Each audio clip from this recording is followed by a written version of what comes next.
Hello दोस्तों, आज की वीडियो में जानेंगे मुगल भारत कब आए थे और कैसे आए थे और मुगल साम्राज्य की स्थापना कैसे हुई थी और कब हुई थी। इस जानकारी के लिए वीडियो के अंत तक जरूर बने रहें।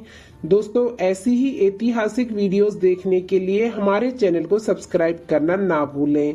चलो वीडियो शुरू करते हैं। मुगल साम्राज्य 1526 में शुरू हुआ। मुगल वंश का संस्थापक बाबर था। अधिकतर मुगल शासक तुर्क और सुन्नी मुसलमान थे। मुगल शासक 17वीं शताब्दी के आखिरी में और 18वीं शताब्दी के शुरुआत तक चला और 19वीं शताब्दी के मध्य में समाप्त हुआ।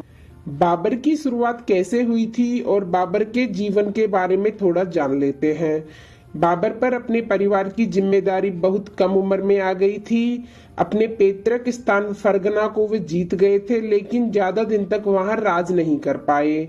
वो इसे कुछ ही दिनों में हार गए थे, जिसके बाद उसे बहुत कठिन समय देखना पड़ा और उन्होंने बहुत मुश्किल से जीवन यापन किया। लेकिन इस मुश्किल समय में भी उनके कुछ वफादारों ने उनका साथ नहीं छोड़ा।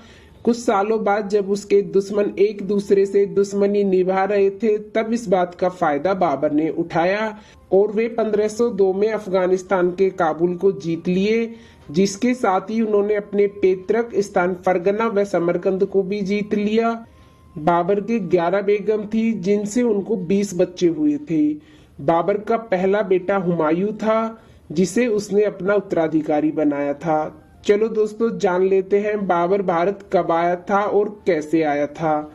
मध्य एशिया में जब बाबर अपना साम्राज्य नहीं फैला पाया, तब उसकी नजर भारत पर हुई। उस समय भारत की राजनीतिक स्थिति बाबर को अपना साम्राज्य फैलाने के लिए उचित लग रही थी। उस समय दिल्ली के सुल्तान बहुत सी लड़ाइयां हार रहे थे, जिस वजह से विघटन की स्थिति उत्पन्न हो गई थी। भारत के उत्तरी क्षेत्र में कुछ प्रदेश अफगान और राजपूतों के अंदर थे, लेकिन उन्हीं के आसपास के क्षेत्र स्वतंत्र थे, जो अफगानी व राजपूतों के क्षेत्र में नहीं आते थे। इब्राहिम लोदी, जो दिल्ली का सुल्तान था, एक समक्ष शासक नहीं था। पंजाब के गवर्नर दौलत खान इब्राहिम लोदी के काम से बहुत असंतुष्ट था। इब्राहिम के एक अंकल आलम खान, जो दिल्ली की सल्तनत के लिए एक मुख्य दावेदार थे, बाबर को जानते थे। तब आलम खान और दौलत खान ने बाबर को भारत आने का न्योता भेजा। बाबर को यह न्योता बहुत पसंद आया। उसे यह अपने फायदे की बात लगी और वह अपने साम्राज्य को बढ़ाने के लिए दिल्ली चला आया। चलो दोस्तों, अब जान लेते हैं पानीपत की लड़ाई कब हुई थी और कैसे हुई थी। आलम खान और दौलत खान ने बाबर को पानीपत की लड़ाई के लिए बुलाया था। बाबर ने लड़ाई में जाने से पहले 4 बार पूरी जांच पड़ताल की थी। इस दौरान कुछ गुस्से में बैठे अफगानी लोगों ने बाबर को अफगान में आक्रमण करने के लिए बुलाया। मेवाड़ के राजा राणा संग्राम सिंह ने बाबर को इब्राहिम लोदी के खिलाफ खड़े होने के लिए बोला, क्योंकि राणा जी की इब्राहिम लोदी से पुरानी रंजिश थी। उन्हीं सब के चलते बाबर ने पानीपत में इब्राहिम लोदी को युद्ध के लिए ललकारा। अप्रैल 1526 में बाबर पानीपत की लड़ाई जीत गया। अपने को हारता देख इस युद्ध में इब्राहिम लोदी ने खुद को मार डाला। सबको यह लगा कि बाबर इस लड़ाई के बाद भारत छोड़ देगा, लेकिन इसका उल्टा हुआ। बाबर ने भारत में ही अपना साम्राज्य फैलाने की ठान ली। भारत के इतिहास में बाबर की जीत पानीपत की पहली जीत कहलाती है। इसे दिल्ली की भी जीत माना गया है। इस जीत ने भारतीय राजनीति को पूरी तरह से बदल दिया। साथ ही मुगलों के लिए भी यह बहुत बड़ी जीत साबित हुई। दूसरी लड़ाई खानवा की लड़ाई। पानीपत की जीत के बाद भी बाबर की स्थिति भारत में मजबूत नहीं थी। राणा संग्राम ने ही बाबर को भारत का न्योता दिया था। उन्हें लगा था वह वापस काबुल चला जाएगा, लेकिन बाबर का भारत में रहने के फैसले से राणा संग्राम को मुसीबत में डाल दिया। अब अपने आप को और मजबूत बनाने के लिए बाबर ने मेवाड़ के राणा संग्राम को चुनौती दी और उन्हें खानवा में हरा दिया। राणा संग्राम सिंह के साथ कुछ अफगानी शासक भी जुड़े हुए थे, जिसके बाद उन्होंने अफगान चीफ को भी हरा दिया। 17 मार्च 1527 में खानवा में 2 विशाल सेना एक दूसरे से भिड़ गई। राजपूतों ने हमेशा की तरह अपनी लड़ाई लड़ी, लेकिन बाबर की सेना के पास नए उपकरण थे, जिसका सामना राजपूत नहीं कर पाए और वो बहुत बुरी तरह से हार गए। राजपूतों की पूरी सेना को बाबर की सेना ने मार डाला। राणा संग्राम अपने आप को हारता देख भाग गए और खुदकुशी कर ली। राणा संग्राम के मरने के साथ ही राजपूतों को अपना भविष्य खतरे में दिखाई देने लगा। इस जीत के साथ लोगों ने इसे गाजी की उपाधि दी।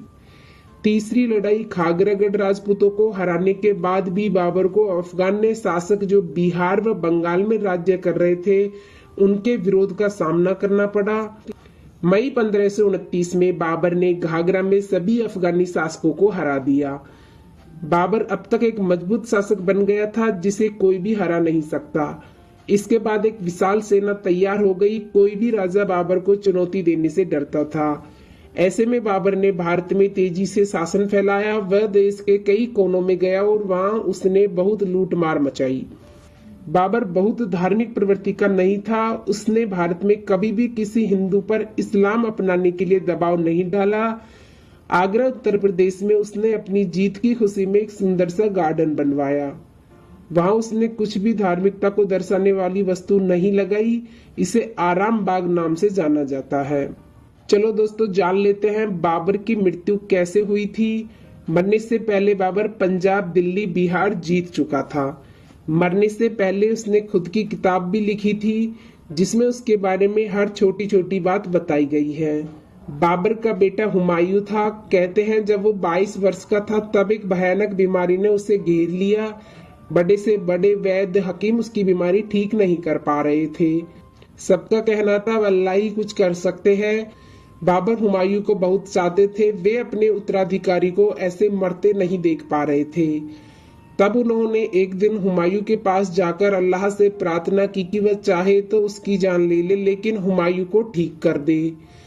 उसी दिन से हुमायूं की हालत सुधरने लगी। जैसे जैसे हुमायूं ठीक होता गया बाबर बीमार होता गया। सबने इसे अल्लाह का चमत्कार ही समझा। 1530 में हुमायूं पूरी तरह जब ठीक हो गया था तब बाबर की मौत हो गई। बाबर को अफगानिस्तान ले जाकर अंतिम संस्कार किया गया। इसके बाद मुगल शासक बने और दिल्ली की गद्दी पर राज किया। दोस्तों, आपको यह वीडियो कैसी लगी प्लीज कमेंट बॉक्स में जरूर बताना और ऐसी ही ऐतिहासिक वीडियो देखने के लिए हमारे चैनल को सब्सक्राइब करना ना भूलें। चलो मिलते हैं नेक्स्ट वीडियो में। जब तक के लिए अपना ख्याल रखना। धन्यवाद।